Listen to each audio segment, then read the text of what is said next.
പറയുന്നുണ്ട് CCTVയിലുണ്ട്. പക്ഷെ അവർ തയ്യാറായിരുന്നില്ല. നിയമ പോരാട്ടത്തിനൊടുവിലാണ് എനിക്കത് കിട്ടുന്നത്. എങ്ങനെയാണ് നിയമ പോരാട്ടം എങ്ങനെയാണ് ഇത്ര ഒരു വർഷത്തിന് ശേഷമാണ് ഇത് കയ്യിൽ വരുന്നത്? ഹൈക്കോടതിയെ സമീപിച്ചു. ഹൈക്കോടതിയിൽ നമ്മൾ ജഡ്ജിന് ഞാൻ മൊഴി കൊടുത്തു. അതിനുശേഷമാണ് എനിക്ക് കിട്ടുന്നത്. കുറെ കള്ളക്കഥകളാണ് പറഞ്ഞത്. നിങ്ങൾ കുഞ്ഞുങ്ങളെ വലിച്ചെറിഞ്ഞു.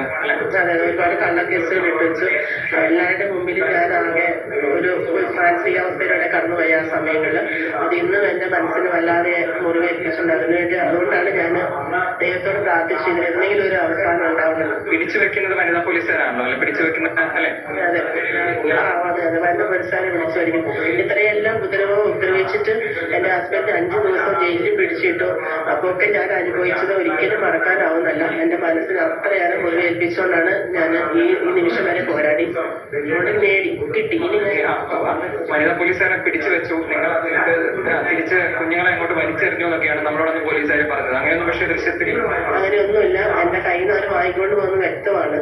എന്നിട്ടാണ് ഇങ്ങനെയൊക്കെ മനുഷ്യന്മാരെ ഇങ്ങനെ നിയമപാലകർ തന്നെ ഇങ്ങനെയൊക്കെ ചെയ്താല് എന്ത് പറയും. പിന്നീട് ദൃശ്യം ചോദിച്ച് പോലീസ് സ്റ്റേഷനിൽ പോയിരുന്നു. അത് എങ്ങനെയാണ് കോടതി തന്നെ പോയത്? നമ്മള് ദൃശ്യം ചോദിച്ച് പോലീസ് സ്റ്റേഷനിൽ ചെന്നിട്ടില്ല. അവര്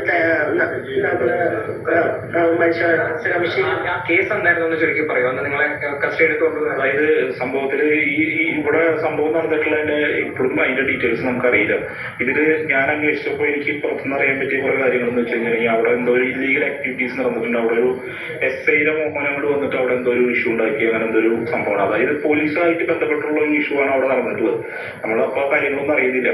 അപ്പൊ നമ്മള് ഇത് സംഭവം എന്താണെന്ന് അറിയാണ്ട് നമ്മള് ചുമ്മാ ഒരു പബ്ലിക് പൊതുസ്ഥലത്ത് വെച്ചിട്ട് നമ്മളൊരു വീഡിയോ പിടിച്ചതിന് പോലീസിന് ഇത്ര ഈഗോ കയറി നമ്മുടെ ഒരു കുടുംബം എന്നുള്ള കാര്യം കൂടി ഒന്ന് ചിന്തിക്കാണ്ട് ഇത്രയും കാര്യങ്ങൾ ചെയ്തു വെച്ചിട്ടും നമ്മള് അവരുടെ സ്റ്റേഷൻ ആക്രമിച്ചെന്നും പിന്നെ അവരെ കാര്യങ്ങൾ എക്സ്ട്രാ പറഞ്ഞ് ഇതാക്കി നമുക്ക് പൊതുസമൂഹത്തിന് മുന്നിൽ നിൽക്കാൻ നോക്കാൻ പറ്റാത്ത ഒരു അവസ്ഥയിലാക്കി മാറ്റി. 5 ദിവസം ഞാനവിടെ ജയിലിൽ അനുഭവിച്ച വേദന ബുദ്ധിമുട്ടുകളും എനിക്ക് അറിയപ്പെടില്ല. അപ്പൊ എന്റെ മക്കള് ഇതിന്ന് റിക്കവറായി എനിക്ക് ഏകദേശം 2-3 ആഴ്ച പിടിച്ചു. പിടിച്ചു അങ്ങോട്ടും ഇങ്ങോട്ടും എല്ലാം എന്നെ പിടിച്ചു വലിക്കുന്നൊക്കെ ഞങ്ങൾ കണ്ട് നിങ്ങൾ ഭയന്നു. നല്ല പനി, രണ്ടാൾക്ക് നല്ല പനി. ഒരു 2-3 ദിവസം നിർത്താതെയുള്ള കരച്ചിൽ, അതൊന്നും എന്റെ മനസ്സിൽ നിന്ന് പോകത്തില്ല. അതുകൊണ്ട് തന്നെയാണ് ഞാൻ അതെ അതെ ഇതിപ്പോ വീഡിയോ നിങ്ങളുടെ കയ്യിൽ കിട്ടി. ഇതിൽ എങ്ങനെയാണ് നിങ്ങൾ തുടർ നടപടി വേണ്ടേ പോലീസുകാരന്? അതെ, അതിന് വേണ്ടി എന്താണ് ചെയ്യാൻ പ്രൈവറ്റ് ന്യായം കൊടുത്തിട്ടുണ്ട്. ഞങ്ങൾക്ക് ഞങ്ങളെ വക്കീല് അഡ്വക്കേറ്റ് നമുക്ക് എല്ലാ കാര്യങ്ങളും ചെയ്തു. ഇതുപോലെയാണ് ഇവിടെ രാജമ്മ എന്ന് പറയുന്ന സ്ത്രീ, രാജമ്മയെന്ന് പറയുന്ന കേടി എൻ്റെ വീട്ടിൽ പോലീസിനെ കൊണ്ട് വന്ന്, വിപിനേസി എന്ന് പറയുന്ന പോലീസിനെ കൊണ്ട് വന്ന് എൻ്റെ വീട് തല്ലി തുറന്ന് അകത്ത് കയറി. ഒരു ഇതുകൊണ്ടായിട്ടില്ല. കോടതി കൊടുത്തതാണ്. കോടതിയിലുണ്ട് ഇവൻ ഇവിടെ വന്ന് തല്ലി തുറക്കുന്നത്. രാജമ്മയെന്ന് പറയുന്ന കേടി റൗഡി ഇവിടെ വന്നേച്ച അവൾ തല്ലി തുറന്ന് അത് കഴിഞ്ഞ് എൻ്റെ DVR വരെ എടുത്തോണ്ട് പോയി. കേടികൾ മുതുക്കേടി അവൾ രാജമ്മയെന്ന് പറയുന്ന റൗഡി. അവൾക്കിവിടെ കയറിപ്പറ്റി എൻ്റെ സ്വത്തും മുതലൊക്കെ അടിച്ചു മാറ്റണം. വല്യത്തെ കുറേ ഗൂണ്ടകൾ, വല്യത്തെ കുറേ ഗൂണ്ടകളുണ്ട് അവളുമാരും. ഒരു രാജേഷ് എന്ന് പറയുന്ന രാജേഷ് എന്ന് പറയുന്ന വലിയൊരു ഗൂണ്ടയുണ്ട്.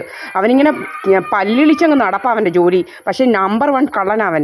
അവൻ വലിയ കള്ളനവൻ. അവന് ഭയങ്കര പെണ്ണുപിടിയനും എല്ലാമാണ് അവൻ പെണ്ണുപിടിയനവൻ. വല്യത്തെ രാജേഷ് എന്ന് പറയുന്ന റൗഡിയാണ് അവൻ. മഹാവല്ലാത്തവനവൻ. അവൻ ഇവിടെ കയറി കുറേ ഡ്രാമ ഉണ്ടാക്കാൻ നോക്കി. ആരാണ്ട് വരുന്നതെന്ന് പറഞ്ഞുകൊണ്ടുള്ള ഡ്രാമ. അവൻ്റെ പന്തളത്തുനിന്ന് അവൻ കുറച്ച് പെൻഷൻ വാങ്ങിച്ചു കൊടുക്കാനെന്ന് പറഞ്ഞുകൊണ്ട് അവൻ വന്നിട്ട് അവൻ്റെ കാറിൽ വന്നിട്ട് അവൻ കാറ് ദൂരെ ഇടും.